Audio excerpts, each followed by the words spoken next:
When we talk about Trump's 50% tariff threat against India, we have to begin with the psychology behind it, not just the economics.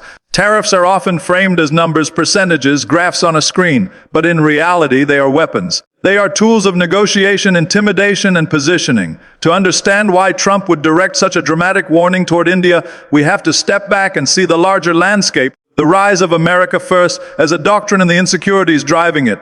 Trump's philosophy is simple yet brutally effective.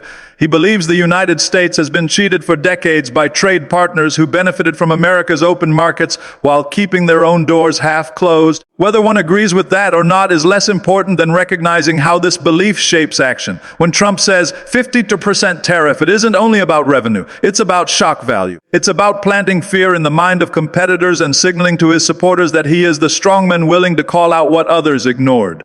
Now, why India? Because India today represents something far bigger than just another trade partner. India is emerging as a global powerhouse. Its economy is growing faster than most. Its population has overtaken China, and its tech sector is becoming central to the future.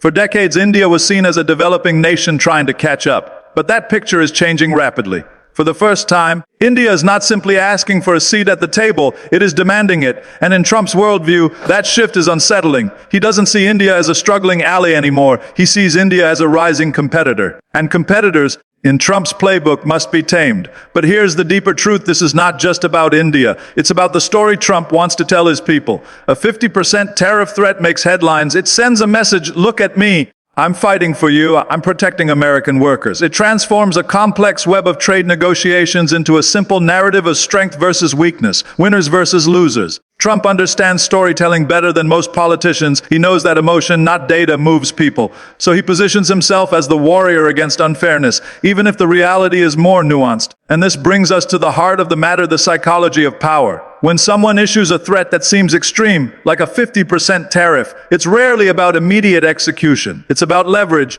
It's about creating fear so that the other side makes concessions before the blow ever lands. Think of it like chess. You don't always move your queen to attack. Sometimes you position her in a way that forces your opponent to play defensively. Trump is doing the same with India. He wants India to guess its confidence, to feel the weight of U.S. dominance pressing down again, to slow down its assertiveness on the global stage. But here's what he underestimates. India is not the same India of 20 years ago. The old narrative of a vulnerable nation pleading for favorable trade terms is gone. Today's India is bold, unapologetic, and increasingly self-reliant. Threats that may have worked once are now met with calm defiance. Indian leaders, particularly figures like S. Jaishankar, have mastered the art of responding without flinching, showing that India's rise is not negotiable, it's inevitable. This makes Trump's tariff warning look less like a genuine strategy and more like a desperate attempt to reassert control over a shifting global order. If you zoom out even further, you'll see something more profound. Trump's 50% tariff rhetoric is really a mirror of America's deeper anxiety. For decades, the U.S. was the undisputed economic leader. But now, as new powers rise, India among them, the monopoly of influence is cracking. The tariff is less about economics and more about psychology. It is a statement to the world, America will not be replaced quietly. And that's why it matters, because what we're witnessing is not a trade dispute. It's a transition of power. The question we should be asking is not whether Trump will actually impose that tariff. The real question is, will India bend under the pressure? Or will it stand firm and prove that the era of one-sided dominance is over? That's the test, and the answer will shape the future of U.S.-India relations for years to come.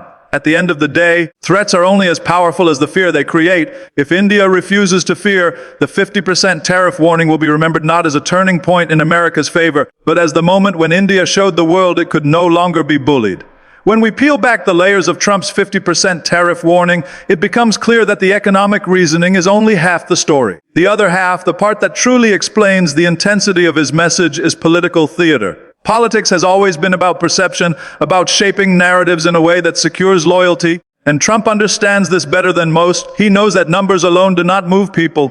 Emotion does, symbolism does, and what we are really witnessing here is not just a tariff threat, it is a performance, carefully staged for an audience that thrives on the language of strength and confrontation. Trump's political strategy has always relied on presenting himself as the defender of the forgotten American.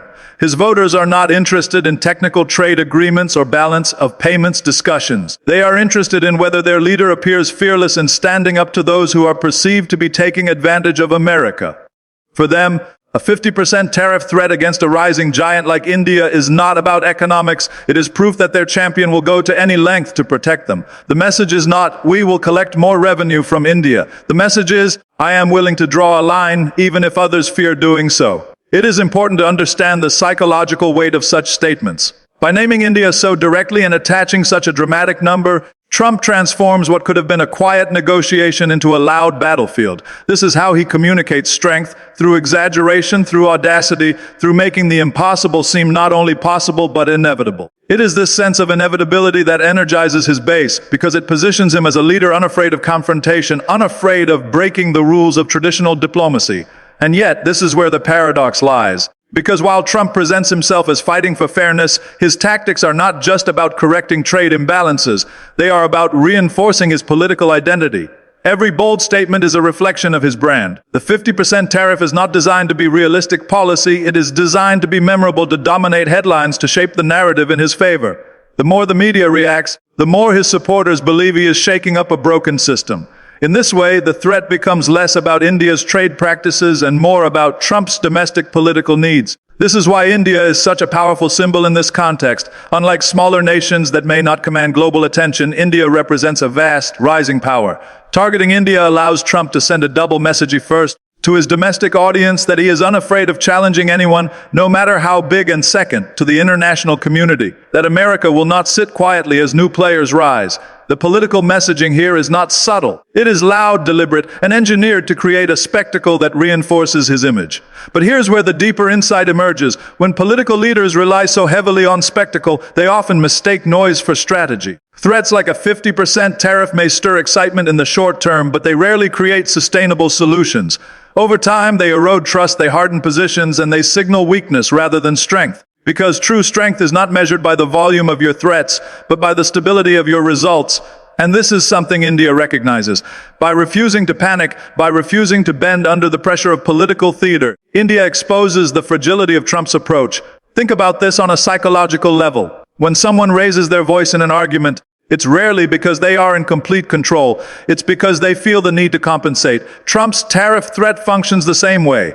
It is volume without depth, shock without substance. And when a nation like India refuses to react with fear, the performance begins to lose its power. That is the irony of political theater. It only works if the audience believes the act is real. The moment the illusion is broken, the act collapses under its own weight. So, what does this mean for the future? It means we must be careful not to confuse theatrics with strategy. The danger lies in mistaking loud threats for real solutions, in allowing political showmanship to replace genuine diplomacy. If the world begins to accept spectacle as substance, we risk entering an age where perception completely overrides reality, where leaders govern not by solving problems but by manufacturing dramatic moments. And that path does not lead to progress, it leads to instability.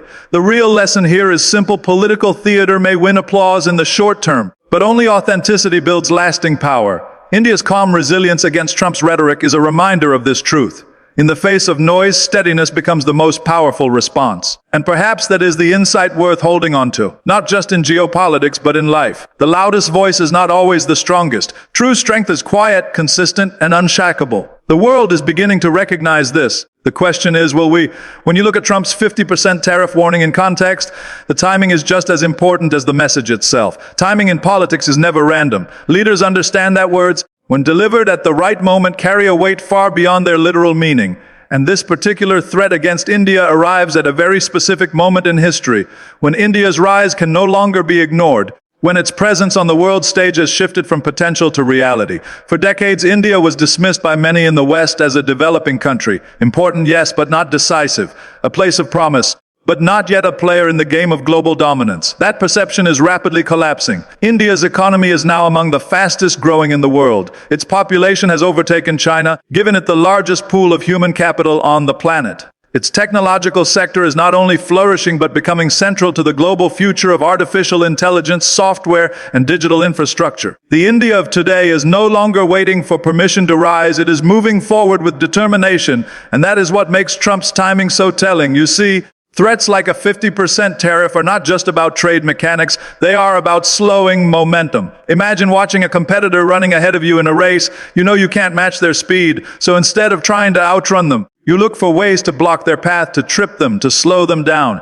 That's what Trump's tariff rhetoric represents. It is not about fairness, it is about fear. It is the instinctive reaction of someone who recognizes that the old balance of power is shifting and who refuses to let it shift quietly. And make no mistake, India's rise is one of the great power shifts of this century. China has dominated headlines for decades as the challenger to American supremacy, but China's trajectory is now entangled with demographic decline, economic slowdown, and geopolitical overreach.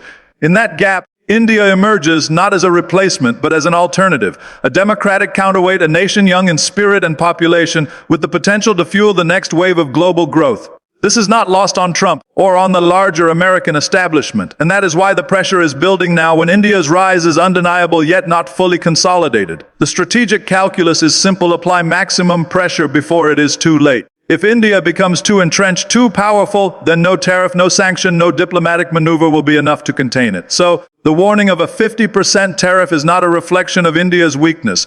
It is a reaction to India's strength.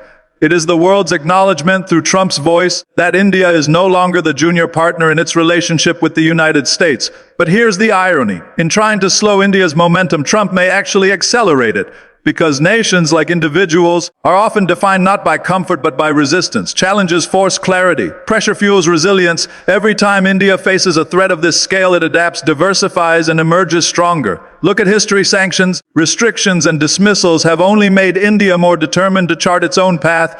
Today's India is building trade ties with Russia, with the Middle East, with Africa, with its BRICS partners, ensuring it is never trapped in dependency on one nation alone. Trump's threat, intended to intimidate, may instead push India further toward true independence. This is why the timing matters so much. The warning is not happening in a vacuum. It is happening at the very moment India is discovering its voice. And the louder that voice becomes, the more the old guard feels unsettled. The global order has long been built on a hierarchy where certain nations dictated and others complied. India's rise threatens to dismantle that hierarchy, not through war, not through aggression, but through the undeniable force of growth, innovation, and confidence. So, let's think about what this moment really represents. It is not just Trump threatening a tariff. It is history itself confronting change. It is the old world order saying to the new, "We see you coming and we're afraid." And once you recognize that, the entire narrative shifts. This is not a story of India under pressure. It is a story of America struggling to adapt. The deeper lesson is clear: whenever someone tries to slow you down, it is usually because they see you moving too fast. Whenever someone threatens you, it is often because they sense your power. India's rise is now a fact of history, and no tariff can erase it. The question is not whether the world will accept India's momentum.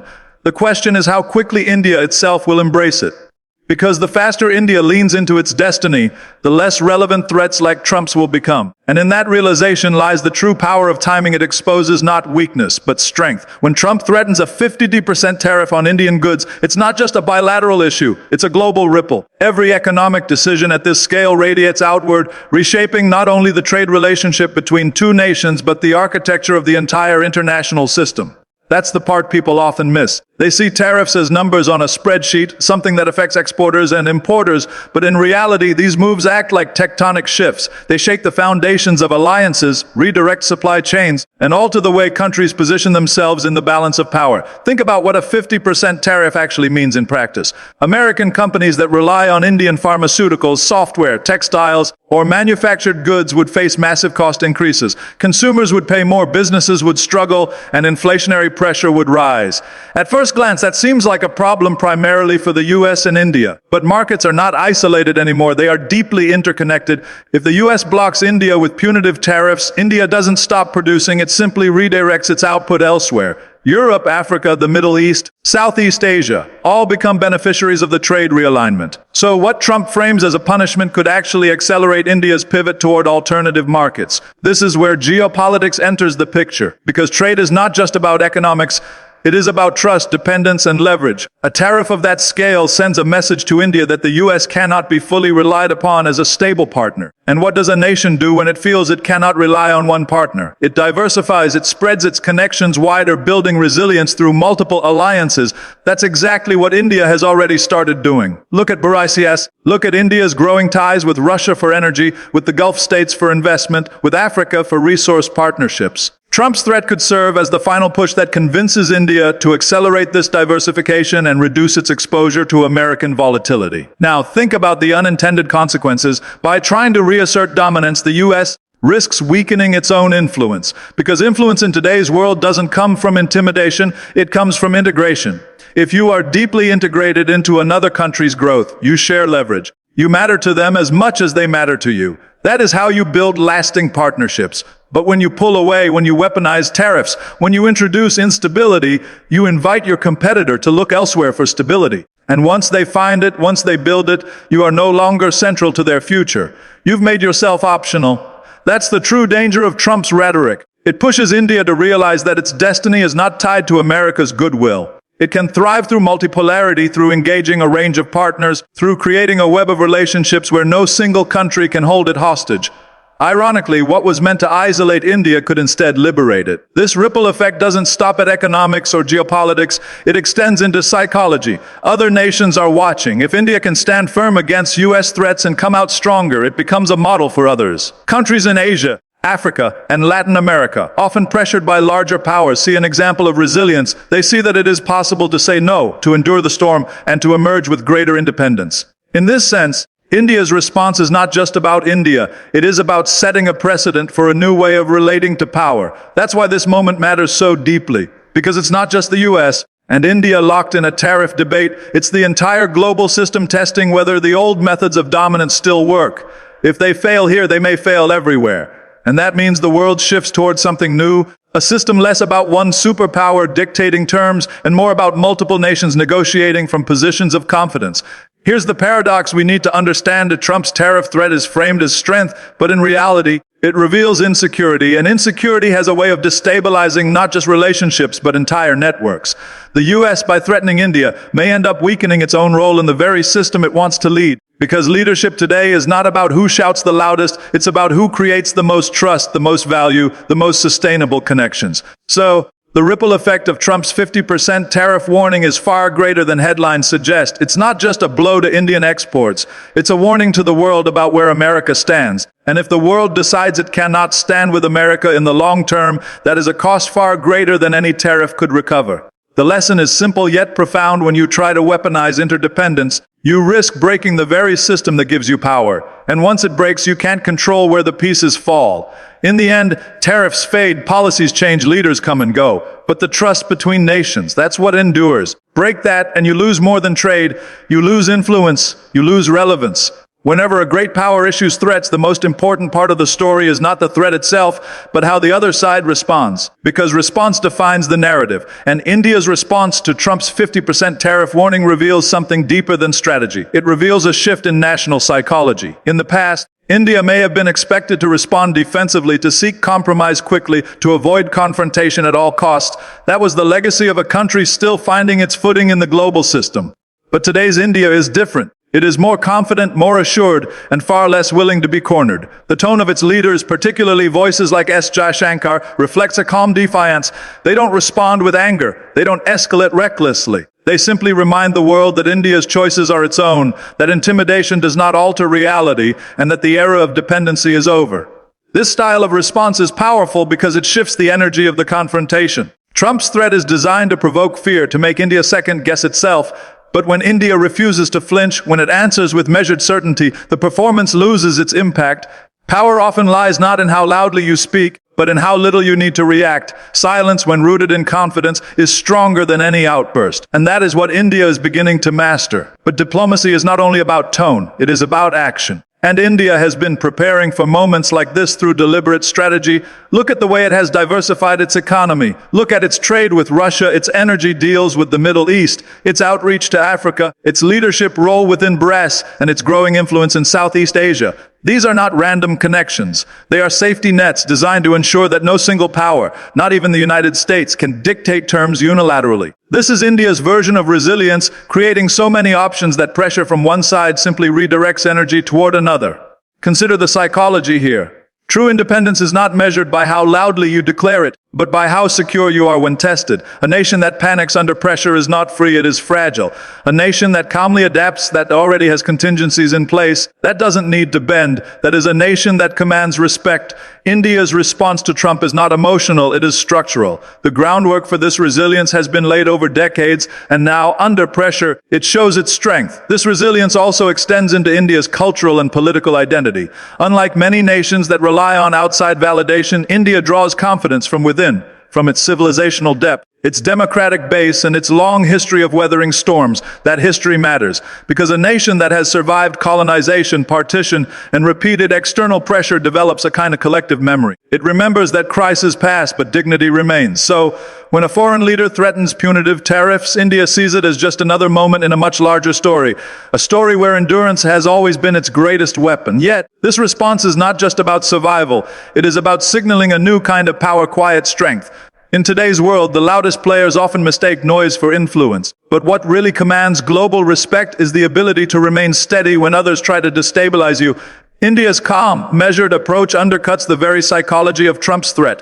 It tells the world, we are not desperate. We are not dependent. We will not be defined by anyone else's performance. And this carries a larger lesson for other nations. The way India responds becomes a model. It shows smaller nations that it is possible to resist pressure without collapsing. It shows that diplomacy can be assertive without being reckless, firm without being fragile. And in doing so, India is not only securing its own future, it is reshaping how the world thinks about sovereignty in an age of power imbalances. There is a philosophical beauty in this. Strength is often assumed to be about aggression, about who can threaten louder, who can strike harder. But true strength, the kind that endures, is about composure. It is about knowing who you are so deeply that no external force can shake it. India's response embodies that principle. It reflects a quiet confidence rooted not in arrogance but in clarity. And clarity is what unsettles bullies the most. So when we look at India's response to Trump's tariff threat, we should not see hesitation or compromise. We should see strategy, patience, and self-belief. And this is the kind of posture that will define the future of global leadership. Not reactionary noise, but calm resilience. The real question, then, is not whether Trump follows through on his threat. The real question is whether India continues to lead by example, showing that power in the 21st century is not about domination. It is about sovereignty, about choices, about standing firm when others try to push you off balance. And perhaps that's the message we all need to take personally as well. Because in life, as in diplomacy, the most powerful response to intimidation is not fear, it is composure. When you refuse to flinch, you do more than survive the threat. You render it powerless. The final piece of this puzzle is perhaps the most important one. What all of this means for the future of US-India relations. Because when a leader like Trump threatens something as dramatic as a 50% tariff, the question is never only about economics. It is about the relationship itself. And the relationship between the world's largest democracy and the world's most powerful democracy is not something that can be measured by trade numbers alone. It is about vision, trust, and the shape of the global order that will emerge in the decades ahead. If you look closely, Trump's warning forces us to confront a deeper reality. Is the partnership between the US and India built on stability, or is it conditional, subject to the mood swings of political cycles? For India, the answer to that question will define its next moves. If Washington is a reliable partner, then cooperation will continue to deepen in technology, defense, and innovation. But if Washington is volatile, if one election can transform a friend into a threat, then India has no choice but to treat the US as one partner among many, not the central pillar of its future. This is the crossroads we stand at now. For the US, this is a test of maturity. Can it handle the rise of a partner without feeling threatened? And for India, this is a test of confidence. Can it continue to grow on its own terms without being pulled into the orbit of any one superpower?